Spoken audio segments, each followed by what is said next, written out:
You are staring at a blank screen. The deadline is hours away. The pressure is mounting, and yet you feel completely frozen. You probably assume this is a character flaw. You tell yourself you're lazy, or that you simply lack the discipline required to do hard things. Modern research indicates that procrastination is a physiological response. It is a biological event triggered by how your brain processes uncertainty. The sensation we call laziness is actually a misdiagnosed survival tactic. It is your brain's way of trying to protect you from a perceived threat. This map shows the amygdala, the brain's primitive threat detection center. For our ancestors, this system was vital. It monitored the environment for physical predators, flooding the body with anxiety to trigger a life-saving flight response. But the modern amygdala struggles to distinguish between a physical predator and a psychological risk. It treats a difficult work project or a fear of judgment as a genuine threat to your safety. When you face a task that feels uncertain or scary, your brain nudges you toward the safest possible path, doing nothing at all. To reclaim your productivity, you have to stop criticizing your work ethic and start managing your biology. We can lower this biological alarm by using a technique called effective labeling.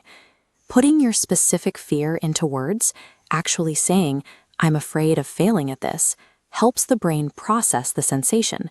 This simple act of labeling lowers the amygdala's activity, reducing the feeling of panic.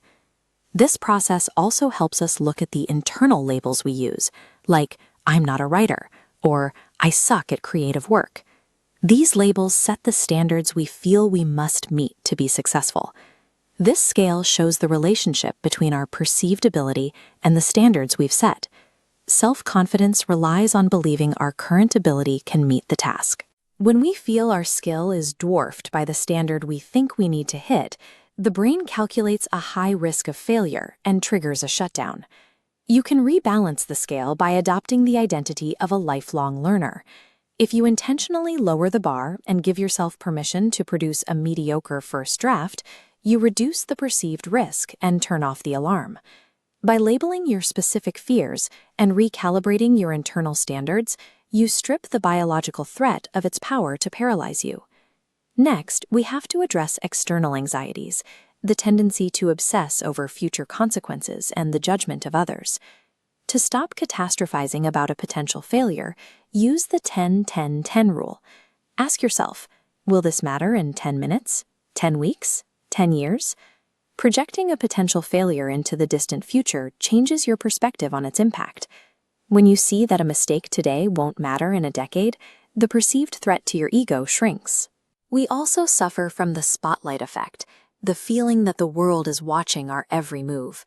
In reality, everyone else is so focused on their own individual spotlights that they aren't paying much attention to your early attempts.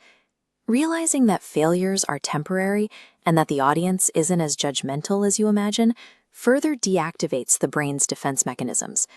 But sometimes, even logical reframing isn't enough to calm the amygdala. The fear of starting can remain overwhelming. For those moments, you can use a final bypass, the Batman effect. Researchers found that adopting a separate, confident alter ego allows people to distance themselves from their anxiety. Stepping into a character, like a superhero or a respected mentor, gives you access to courage your regular self might be too afraid to use. Depersonalizing the task tricks the amygdala. It no longer sees you as the one at risk, allowing you to move into action despite the fear. Now look closely at that same workspace.